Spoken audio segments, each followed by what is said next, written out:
Allahu Akbar, Allahu Akbar.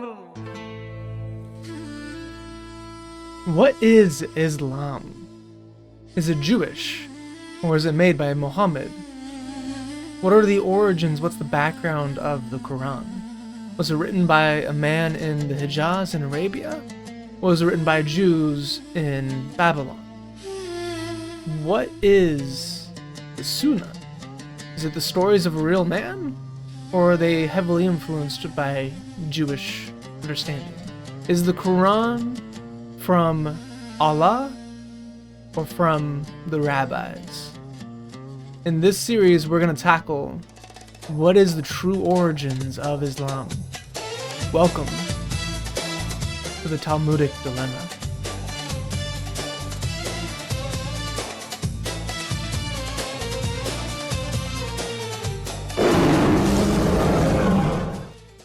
Okay, I currently have a migraine, my throat hurts, I have not slept nearly enough this week. But the show must go on, as they say. I'm gonna chew some gum to help relieve my migraine, and we're just gonna go through it. So, cinnamon flavored.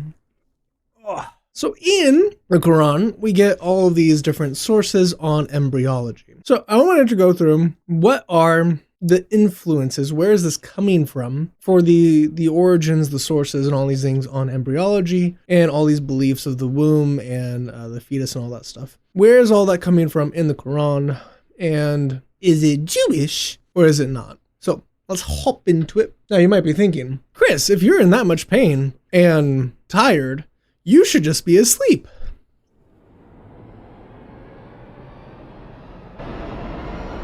And you would be right. So if you enjoy me being in pain, go ahead and hit that like button. So in Surah 76, Ayah 2, it says, we create a man from a mixed drop. And the Arab of the mixed drop there is nutfa amshag.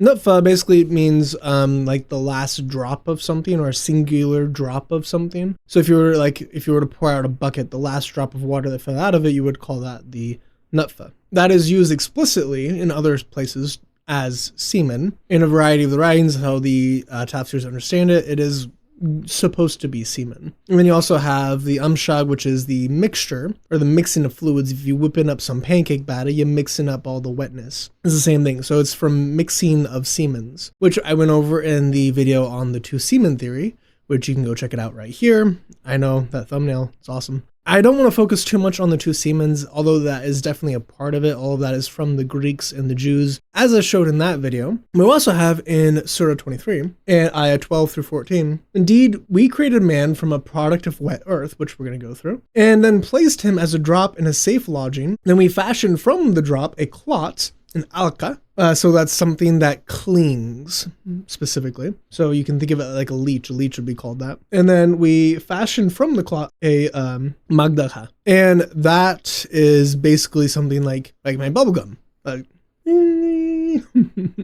idea. Is something that's chewed and unformed at the moment. So you think about like a little lump of flesh. It's not like round, like a ball. It's just lumpy and kind of gross, like my bubblegum. Anyway, so we have then, we fashioned the little lump bones. Then we clothed the bones with the flesh and then produced it as another creation. So blessed be Allah, the best of creators. So in the Quran, it is explicitly identifying these stages as semen is planted, the two semens mix, and it becomes a clot that then is leaching, like a clean thing, clings to the womb, and then it becomes a clump of flesh.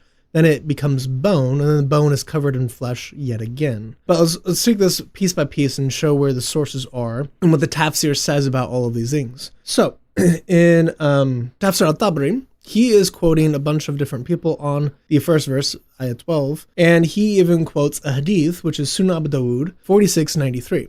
And he says, Allah created Adam from a handful which he took from the whole earth. Specifically, a handful of dust is the idea. So the children of Adam are in accordance with the earth. some red, some white, some black, and some a mixture, also smooth and rough, bad and good. Now that exact idea of Adam being formed of all the earth and being those specific colors also predates Muhammad, specifically in the Jewish sources, and Christian and Zoroastrian, which we'll get there. So the first source that it's stealing from is Sanhedrin, the Talmud itself, 38a, is paragraph 18. It is taught in a burrito that Rabbi Meir would say that the dust that served to form Adam, the first man, was gathered from the whole world. So the idea is that God took little bits and pieces of everywhere to form Adam so that no one nation could claim that Adam was formed from them. You have other descriptions of this as well, such as like his head being made in Israel, his torso being made in Babylon, and his limbs being made in the four corners of the earth. So the idea is there is no one state that can claim dependency or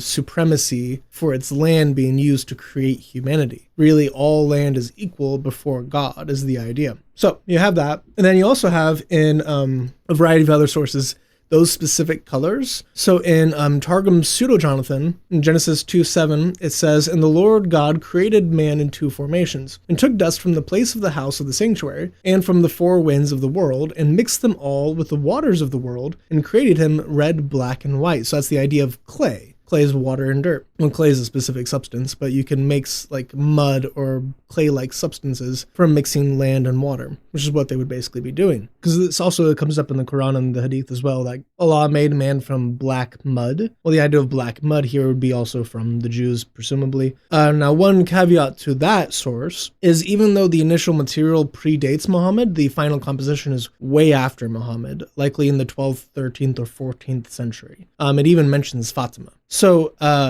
you have like Muhammad's daughter mentioned in the text. So it's like, oh, well, obviously the Hadith probably comes before that or whatever. But you do have other sources that do predate Muhammad, such as the Cave of Treasures, which says, "And the angel saw the right hand of God stretched out, and he took from all the earth a grain of dust. He took a grain of white dust for the bones, and a grain of red dust for the blood, and a grain of black dust for the internal organs." It also talks about green dust later on for the liver, specifically for like bile. So you have the idea of those colors themselves predating Islam by at least 100 years. You also have Geirmard. It's more like ke, because it's Persian.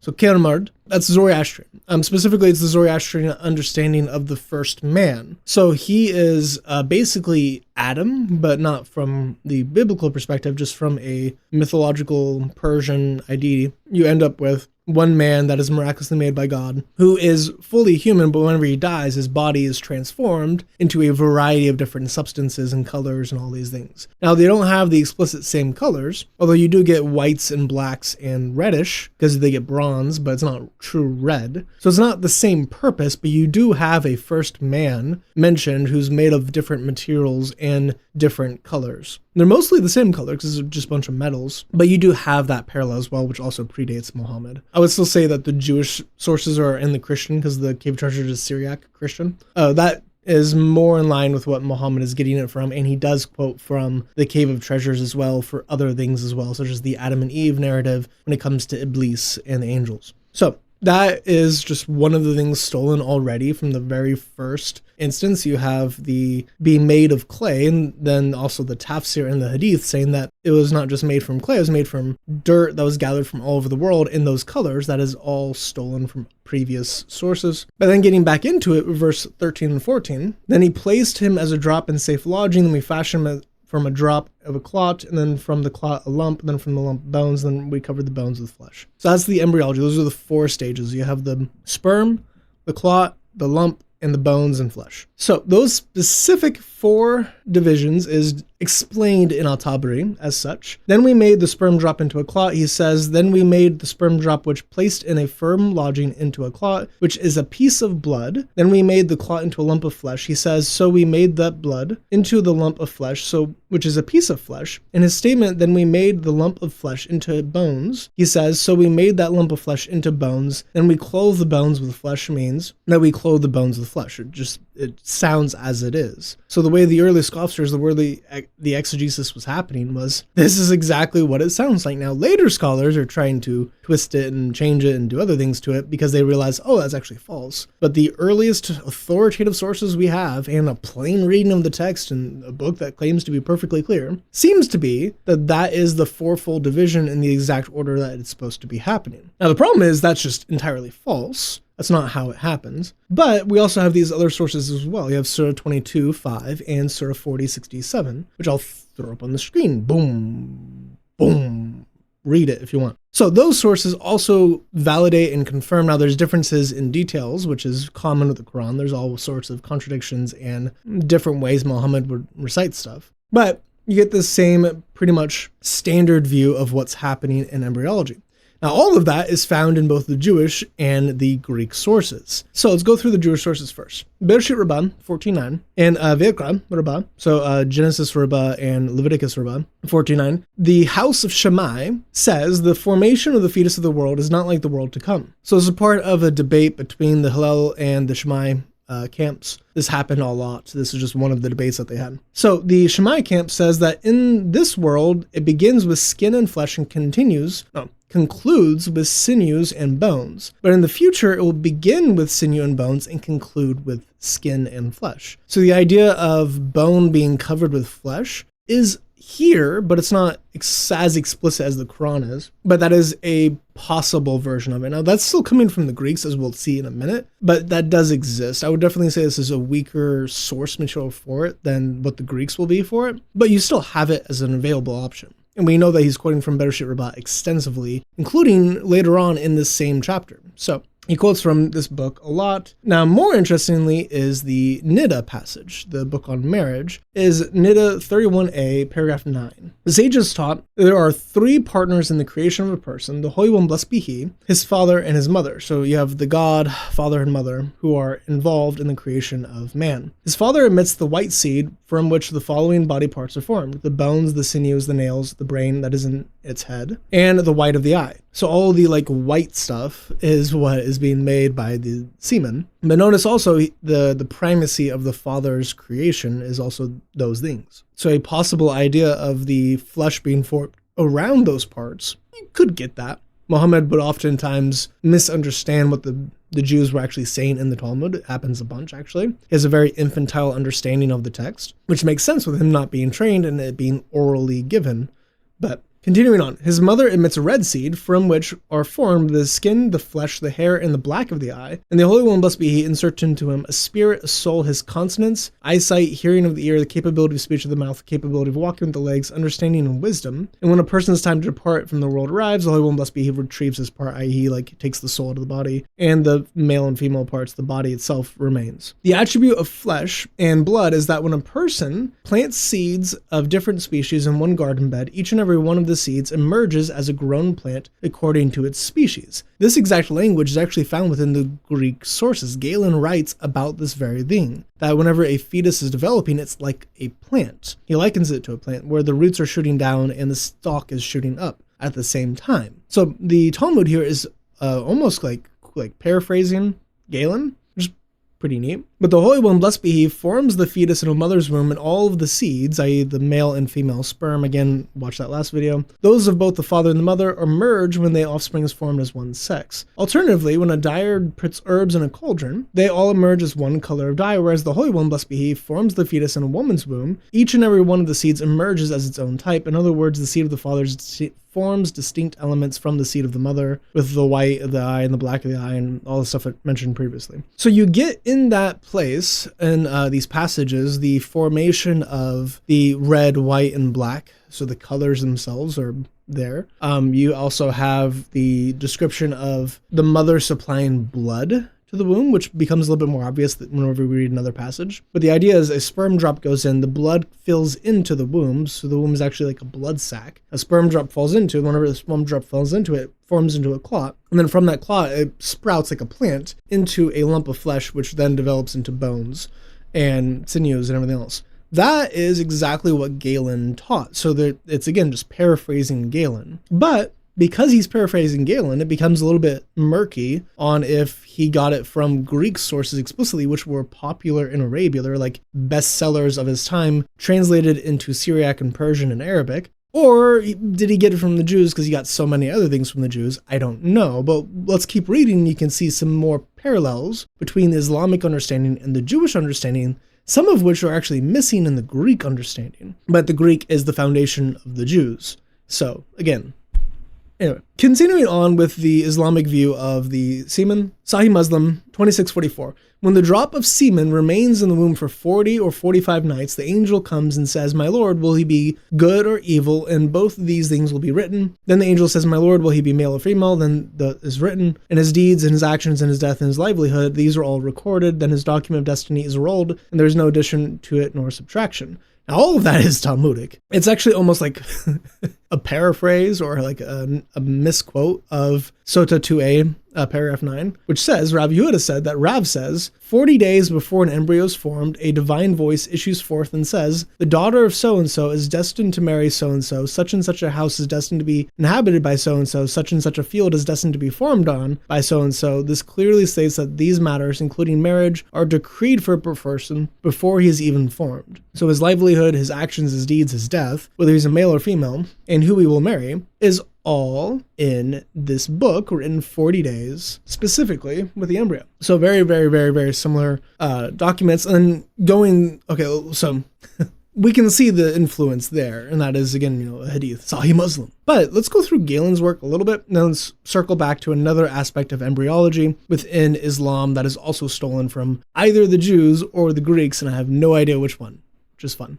So, Galen on Desemini, which means literally on semen, pages 93 through 103, although it's only the odd pages because the even pages are Greek in the version that I was reading. So, but let us take the account back again to the first confirmation of the animal. And in order to make our account orderly and clear, let's divide the creation of the fetus overall into 4 periods of time. So we saw in the Islamic sources that there's 4 divisions of creation. And then Galen said, okay, let's describe the development of the fetus. And he explicitly identifies it as 4 different sections of the development of the fetus. The first division, is that in which, as is seen in both abortions and in dissections, the form of the semen prevails. So like, oh, well, how in the world could the Greeks know so much about the inner workings of women? It's like, well, they would dissect dead bodies. They would also examine abortions, because they did abortions back then, and also miscarriages. So how do they figure all this stuff out? They just cut into people. It's really not that crazy. They're like, oh, Muhammad, it's a miracle. How could he have known this hundreds or thousands of years before we discovered it in modern medicine? And it's like, dude, we've known about this since BC. Like, before Jesus, people already knew about this. And actually, if you read this work, it is significantly more technical than you could possibly imagine. Its terminology is almost perfect. There's some things that they describe in kind of vague terms just because they don't have microscopes. But for the vast majority of the bulk anatomy, like all the objects you can see with the naked eye, they're pretty spot on. It's pretty amazing. Including like some of the names we use for the different parts within people is still named based on these dudes 200 BC. Like, oh, Muhammad's a miracle. And it's like nearly 1,000 years later, he's badly repeating something that Greeks figured out way before. Anyway, the first is a sperm drop. As this time, Hippocrates, he has such a hard on for him. Okay, at this time, Hippocrates II, the all-marvelous, does not yet call the confirmation of the animal a fetus, as we heard just now in the case of the semen voided in the 6th day, he still calls it semen. So that explicitly for the first week, it is semen, not a fetus. Then, when it has been filled with blood, so then it's becoming a clot. Again, the idea of a blood clot is now there, and then the heart, brain, and liver are still unarticulated, so it's unshaped, yet by now we have a certain solidity and considerable size. So that's the second period. That is whenever the semen is no longer semen, but now it's a blood clot. And so you have identified, like, explicitly, like the substance of the fetus has the form of flesh and is no longer the form of semen. So this is identified explicitly as a blood clot that is becoming fleshly. And the third period follows on this when, as said earlier, it is possible to see the three ruling parts clearly and kind of an outline, a silhouette, as it were, of all the other parts. So it's an unformed lump. You can see a bit of it, you can understand it. It's no longer just like a clump of blood or a clot, but it's now a lump of flesh that is semi-defined but not really defined. And then the fourth part, the fourth and final period, is at the stage when all the other parts in the limbs have been differentiated. So now you have your limbs, you have the bones with the flesh on it. So those are the same fourfold division we find in the Quran, almost identical, with the language around it as well. And then it continues on a little bit later. And now the third period of gestation has come. After nature has made outlines of all the organs and the substance of the semen is used up, the time has come for nature to articulate the organs precisely to bring all the parts into completion. So whenever all of the semen is used up, which was his idea for like the plant like shooting roots, the semen established the roots and then all this. So you can rate it, at the end of the semen's existence, it becomes no longer a plant, it becomes an animal. Nature first constructs the membranes, then the organs, and finally the bones. When they have been formed, she covers them with flesh and skin, completing the whole creature. For all the parts that are fleshly or formed in form were generated from blood, and all the parts that are membranous were drawn out from the semen. So explicitly here, you have that she creates the bones from the lump, and then the bones are covered with flesh. So the same order of events is found explicitly in Galen in a single work. Now this idea is repeated in other works as well, including Hippocrates' own writings. So it's a number of the Greek writers that have this, and this is being translated into Persian, and it is in like the medical schools in Persia in the day of the time of Muhammad, and it is circulating all over Arabia, the Middle East, at this time. That, for sure, was available to Muhammad. Now, whether or not he read that specifically, or if he read that from the Jews, or if he just heard it and he like combined the different ideas together for the Quran, is a little unclear, because you also get the three layers of darkness. In the Quran, in Surah 39, ayah 6, it says explicitly that he created you in wombs of your mothers, creation after creation, in three layers of darkness. Then al-Tabari, explaining this, says that he is saying is the three layers of darkness means that the darkness of the abdomen, the darkness of the womb, and the darkness of the placenta. And he has like 8 chains of narrations for that specific ordering, and one chain that was slightly different. But for the most part, it's those 3 specific layers of darkness. Now that is a scientific error, which I'll go through in a second, but this is coming from Galen as well. In that same text, in that same section, it also has the 3 ruling parts in embryos. And what he means by that is these 3 different divisions of within the womb itself. So that would be the chorion, the allotonic membrane, or the allotosis, and also the amniotic, the amnion, which is where the amniotic sac comes from. So you've probably, if you're familiar with this, I'll put up a diagram right here, and then another diagram. So you can see like, hey, the outer wall, the thing that's actually circling it all is the amniotic sac, which is filled with fluid, the amniotic fluid. And then you also have around the baby, the chorion, which is just a thin membrane surrounding the fetus to protect it. And then within that, you also have the allotonic membrane, which is a little offshoot, and it basically forms the umbilical cord, or like it merges with it and it becomes one structure. So Galen explicitly identifies those things, and he says, having first put the chorion around the semen on the outside, and having at that same time made it for the allotonic membrane, which contributed, as it was said, to the generation of the chiron, and when the animal was formed would receive the urine, because this isn't a long discussion, I'm cutting out of context. Indeed, the so-called amnion was formed surrounding the whole fetus on all sides. So he explicitly identifies a 3-fold division within the womb. And he names them, and these are still pretty much the same names that we use today. And he's pretty accurate.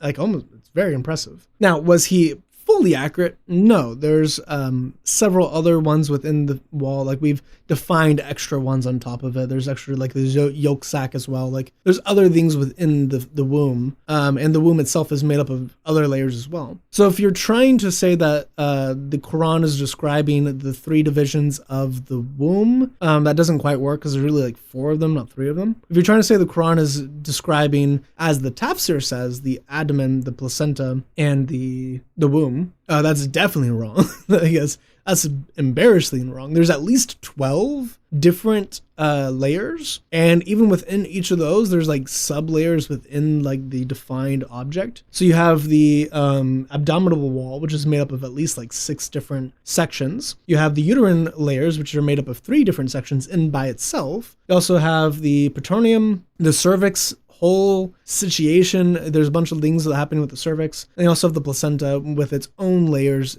itself. And many of those would create like darkness. They're all dark all the way through. So the like layers of darkness doesn't even have meaning. But if you say, oh, it's like layers of cavities, like, okay, well, a lot of these are cavities too. So what do you do with that? You're like, oh, well, it's like wall membranes. Like there's at least, 15. What do you do with that? And that doesn't even count the fetus ones, which is there's 4. So there's at least like 16, 20 different layers to the womb from like outside world to where the baby is. Like at least 15, 20, depending on how you count them. So no matter what, that claim of the Quran is false. He could be getting it from the Greeks, or he could be getting it from Nida 31a. As I will read right here, right now. Let's do it. The sages taught in Abrita, during the first 3 months of pregnancy, the fetus resides in the lower compartment of the womb. In the middle 3 months, the fetus resides in the middle compartment. During the last 3 months of pregnancy, the fetus resides in the upper compartment. Once its time to emerge arrives, it turns upside down and emerges, and this is what causes labor pains, which is not true. They're way less accurate with what's happening than the Greek are, but that's still, not terrible. It does, though, have a 3-fold division of the womb, and in a different way than what Galen has. Is he getting it from the Greeks? Is he getting it from the Jews? I would lean towards Greeks because it lines up way more better. It lines up better, more one-to-one with the order of events, the number of events, all of that. And you can find all those different elements in the Jewish sources. But unless he was talking to a Jew that was knowledgeable in the Greek sources explicitly, I don't think he was getting it from the Jews. Real quick, before I actually end the video, I forgot one section of it, which is important for the Jewish sources. In Bereshit Rabbah 14:9, as I was reading earlier, I forgot to read the second half, which was very important. So here it goes. A woman's womb is filled with blood, and from there it emerges and goes to the place of her menstruation. By the will of the Holy One, blessed be He, a refined drop goes in and falls into it. Immediately the fetus is formed. This is analogous to milk that is situated in a bowl. If one places rennet into it, it congeals and sets, and if not, it remains loose. So this is the explicit idea of blood clot. Just explicitly, that's what this is describing, nearly 1-for-1. If you ever made cheese, if you put any rennet in cheese, it all of a sudden goes, and it forms, and the curds immediately form. And it looks like a clot. Like it looks like a clump of flesh and a blood clot. So the way that this is describing it, blood filling semen and then semen and blood being mixed to create a clot or a lump of flesh, that's exactly what the Quran is saying. So you have that. But I want to end this video with Nida 31, continuing on with this, 31a. We have the sages taught in Abrita, during the first 3 months of pregnancy, sexual intercourse is difficult and harmful for the woman and is also difficult for the offspring. During the middle 3 months, intercourse is difficult for the woman but is beneficial for the offspring. During the last 3 months, sexual intercourse is beneficial for the woman and beneficial for the offspring. As a result of it, the offspring is found to be strong and fair-skinned. So if you do the deed in the last 3 months, you're going to be coloring your kid with your fluid. You want to make them fair-skinned, according to the Talmud. Anyway, may the grace of the Lord Jesus Christ, the love of God, and the fellowship of the Holy Spirit with you always. Let me know what you think. Is it Jew? Is it Greek? Where is he stealing it from? It's definitely not himself. And it's also false. So, what do you do with this as a Muslim? Catch you in the next one. Goodbye.